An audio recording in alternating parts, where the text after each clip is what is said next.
The seven bestowals of Jesus, who he really was. Welcome, truth seekers, to another episode of Cosmic Revelations. I'm your host, Dr. Roger Paul, and today we're diving deep into one of the most profound and transformative chapters in spiritual understanding, the true identity and mission of Jesus Christ. What if I told you that everything you thought you knew about Jesus, his purpose, his mission, even his very identity, represents only a fraction of an infinitely grander cosmic story? What if the carpenter from Nazareth was actually a divine creator son, ruling over millions of inhabited worlds, who came to earth not primarily to die for our sins, but to complete the final phase of a billion-year educational journey? Today we're exploring Chapter 7 of our ongoing series on the Urantia book Revelations. Jesus, who, what, when, and where, understanding the bestowals of Jesus. This isn't just theological speculation, friends. This is revelation that completely reframes our understanding of divinity, spiritual growth, and our own cosmic destiny. Setting the cosmic stage, let's begin with a question that might shake the foundations of traditional Christian thought. What if Jesus wasn't primarily here to save us from sin? I know that might sound heretical to some of you, but bear with me. The revelations in the Urantia book present us with something far more magnificent than the traditional salvation narrative. They reveal Jesus as Michael of Nebadon, a creator son who voluntarily embarked on 7 distinct incarnations across his local universe, with his earthly life representing the culmination of nearly 1 billion years of experiential learning. Think about that timeline for a moment. 1 billion years. While we're here worrying about our next mortgage payment or whether we'll get that promotion, we're dealing with a being whose educational journey spans cosmic eons. But here's what's truly remarkable. This wasn't arbitrary. Every single one of those bestowals served a specific purpose in preparing Michael for something that all creator sons must achieve: the right to rule their local universe with perfect understanding, mercy, and wisdom. The divine nature of Paradise Sons. To understand Jesus' bestowals, we need to grasp something fundamental about Paradise Sons. These aren't just glorified humans who achieved enlightenment. They're divine beings who reflect the inherent characteristics of their paradise parents, God the Father and the Eternal Son, whose essence is rooted in love, mercy, understanding, and righteousness. The Eternal Son himself established the precedent for these bestowals. He bestowed himself 7 times upon the 7 circuits of Havona during the ascension of Granfonda, the first pilgrim to successfully navigate the journey from time and space to paradise. This pattern reveals something crucial. Paradise sons serve as living manifestations of their divine parents' nature. When we observe Jesus during his earthly ministry, his compassion, his wisdom, his perfect submission to the Father's will, we're not witnessing human virtue elevated. We're seeing the actual divine nature of the eternal Son made manifest in material form. This understanding completely transforms our perception of Jesus. We move from seeing him as an exceptional human being to recognizing his true identity as a divine creator son, temporarily inhabiting mortal flesh. The implications of this shift are staggering. The bestowal concept, divine education through experience. Now let's address a critical point that might confuse some listeners. If creator sons are born as perfect divine beings, why do they need these bestowals at all? Why not just assume sovereignty immediately?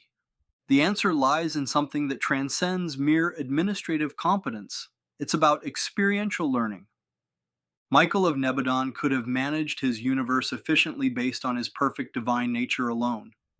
But the bestowals provide something infinitely more valuable: the experiential foundation for ruling with genuine mercy, understanding, and compassion. Think about it this way. Divine justice, though perfect in its application, requires the tempering influence of experiential mercy to achieve true fairness. By living as imperfect creatures, creator sons develop the patience and sympathy that enable them to govern not merely with technical correctness, but with genuine understanding of their subjects' limitations and potential. The commitment to complete 7 bestowals isn't imposed upon creator sons. It represents a voluntary covenant they undertake when accepting responsibility for a local universe. They pledge a solemn oath to the Paradise Trinity not to assume full sovereignty until they've successfully completed all 7 bestowals. This sacred promise ensures they develop genuine understanding and empathy for every form of life under their care. The Sevenfold Journey of Understanding. Each of Michael's 7 bestowals reflects specific aspects of the Paradise Trinity: the Father, the Eternal Son, and the Infinite Spirit. This pattern reveals the comprehensive nature of the Creator Son's education. First bestowal as a Melchizedek, subject to the combined will of Father, Son, and Spirit, representing the fullness of Trinity guidance. Second bestowal as a Lananandek son, subject to the will of the Universal Father, emphasizing paternal authority and creative purpose. Third bestowal as a Varandadek son, subject to the will of the Father and Spirit, combining creative authority with spiritual ministry. Fourth bestowal as a seraphim, subject to the will of the Son and Spirit, reflecting the spiritual nature of angelic beings. Fifth bestowal as an ascending spirit mortal, subject to the will of the Infinite Spirit, representing beings transitioning from material to spiritual existence. Sixth bestowal as a Merantia mortal, subject to the will of the Eternal Son, representing the intermediate stage between material and spiritual existence. Seventh bestowal as a mortal of flesh, subject to the will of the Universal Father, the ultimate test of submitting divine will to the limitations of material existence. This progression demonstrates how Creator Sons systematically experience the full range of Trinity influence, preparing them to govern with perfect understanding of divine purpose at every level of existence. The diversity of divine expression. Here's something that might blow your mind. Jesus' human appearance represents just one expression of Michael's vast bestowal experience. On other worlds throughout the universe, Creator Sons appear as entirely different life forms, beings that may bear no resemblance whatsoever to human physiology. Can you imagine that? The divine love and mercy we've come to associate with Jesus' human form is being expressed through an infinite variety of appearances throughout the cosmos, each perfectly suited to minister to specific orders of creation. This has profound implications for our future spiritual journey. When we eventually ascend to the mansion worlds and explore other regions of the universe, we may encounter beings who represent Jesus or other Creator Sons in forms that completely challenge our earthly preconceptions. The adaptability of Creator Sons to serve the unique needs of countless species and civilizations underscores both the vastness of creation and the remarkable flexibility of divine ministry. The true purpose revealed. Now we come to what might be the most controversial aspect of this revelation for traditional Christians. Jesus' primary mission was not to save humanity from sin through sacrificial atonement. His purpose was far more comprehensive: to illuminate the pathway to spiritual ascension, to reveal the character of the Universal Father, and to complete his 7th and final bestowal as a Creator Son. This mission involved experiencing the full spectrum of mortal existence to cultivate the mercy, understanding, justice, and wisdom necessary for universal governance. From his experience as a Melchizedek to his incarnation as an ascending spirit mortal, Michael gained practical knowledge of the struggles, aspirations, and potential of beings under his authority. His earthly life as Jesus represented the culmination of this educational process, providing him with intimate understanding of material existence in all its complexity. This broader understanding transforms our perception of his earthly ministry. Rather than viewing his teachings as limited to human salvation, we can appreciate them as revelations of universal truth applicable to all orders of intelligent beings. The value of our earthly struggles. This understanding of divine experiential learning illuminates something profound about our own earthly struggles. The hardships and moral challenges we encounter aren't meaningless suffering, they're essential preparation for higher spiritual responsibilities. Because Earth has experienced some of the most severe corruption and rebellion in the local universe, those who successfully navigate these challenges emerge with exceptional qualifications for teaching and guiding others in the mansion worlds. The patience born of experiential creature existence cannot be acquired through theoretical knowledge alone. Only by living through the conflicts between selfish desire and higher purpose, by choosing love in the face of hatred, by maintaining faith despite apparent evidence to the contrary, do we develop the spiritual wisdom necessary for advanced service. When we eventually awaken on the mansion worlds, we'll possess experiential credentials that mark us as valuable teachers and guides. Our struggles with temptation, our victories over despair, our growth through adversity, all of this qualifies us to assist other ascending mortals who haven't faced such extreme challenges. In this way, our present difficulties become future assets in our eternal career of service. Cosmic timescales and divine patience. Let's talk about timing for a moment. The spacing of Michael's bestowals, approximately 150 million years apart, reminds us that spiritual development occurs on cosmic timescales that dwarf human impatience. His final bestowal occurred less than 2,000 years ago. In cosmic terms, that's yesterday. This reality suggests that his immediate return is unlikely, which encourages us to focus on our present spiritual development rather than waiting passively for external divine intervention. This perspective transforms our understanding of spiritual perfection. Rather than viewing perfection as static flawlessness, we come to appreciate it as dynamic growth in love, mercy, and understanding. The command to be perfect, even as your Father in heaven is perfect, becomes not an impossible demand, but an invitation to participate in the ongoing process of experiential spiritual development. Contemporary relevance in our moral crisis. The timing of the Urantia book's revelation in the 1930s, before the full onset of our current moral crisis, demonstrates divine foresight in providing guidance before it was desperately needed. Look around us today. The dramatic decline in ethical standards, the erosion of truth telling in public discourse, the widespread acceptance of behaviors once considered unthinkable. All of this underscores the urgency of spiritual revelation in our time.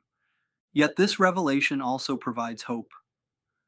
The bestowals demonstrate that even in the face of rebellion, corruption, and moral failure, divine love persists in working for the eventual triumph of truth and righteousness. The patience and mercy that Michael developed through his bestowals continue to influence his governance of our local universe, ensuring that temporary setbacks don't derail the ultimate divine plan.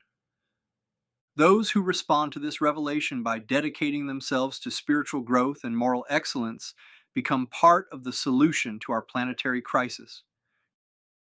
Universal citizenship and eternal destiny. The bestowals reveal that our earthly existence represents merely the beginning of an eternal career of growth and service. As we advance through the mansion worlds and beyond, we'll encounter the results of countless other Creator Son bestowals throughout the universe. The diversity of life forms, cultures, and spiritual expressions we'll discover challenges us to expand our conception of divine creativity beyond all earthly limitations. This cosmic perspective encourages humility regarding our present understanding while inspiring confidence in our spiritual potential. Just as Michael's bestowals prepared him for universal sovereignty, our earthly experiences prepare us for meaningful participation in cosmic affairs. The struggles that sometimes seem overwhelming in their intensity will prove to be precisely the preparation needed for our eternal responsibilities. A living example of divine authority. The revelation of Michael's bestowals clarifies the true nature of spiritual authority. Leadership in the universe isn't based on arbitrary power, but on demonstrated understanding, wisdom, and love. Those who would serve others must first learn what it means to be served. Those who would lead must first demonstrate faithful followership. This pattern provides the template for our own spiritual growth and service. We're called to embrace our earthly experiences, both joyful and sorrowful, as essential preparation for eternal service. Closing reflections. As we conclude today's exploration, we're left with a transformed understanding of Jesus' mission and our own spiritual destiny. Rather than viewing Jesus as a figure from distant history whose primary significance lies in past sacrificial action, we come to appreciate him as Michael of Nebadon, our local universe sovereign whose bestowals continue to influence every aspect of our spiritual development. The bestowals reveal a creator son who chose to learn through experience rather than rule through mere authority, who developed mercy through participation in struggle rather than remaining aloof from difficulty, and who earned sovereignty through service rather than claiming it by right. The path ahead remains long and often challenging, with spiritual development spanning eons of time and countless worlds of experience. Yet the bestowals assure us that we don't travel this path alone or without guidance. Michael of Nebadon, having walked every step of the ascension journey himself, understands our struggles and provides the resources necessary for our success. We strive for perfection not as an impossible demand, but as a natural expression of our divine potential. We love generously, serve faithfully, and walk our spiritual path with courage and hope, knowing that our present efforts contribute to the grand cosmic plan of universal perfection. In our next episode, we'll examine the specific details of each of Michael's 7 bestowals, exploring how each experience contributed to his development as a sovereign ruler and what these experiences reveal about the divine plan for universal spiritual development. Until then, keep seeking truth, keep growing in love, and remember, you're not just human beings having a spiritual experience. You're eternal citizens of a cosmic universe, preparing for service that spans eternity itself. This has been Cosmic Revelations with Dr. Roger Paul. Subscribe wherever you get your podcasts, and join us next time as we continue exploring the magnificent revelations of the Urantia book.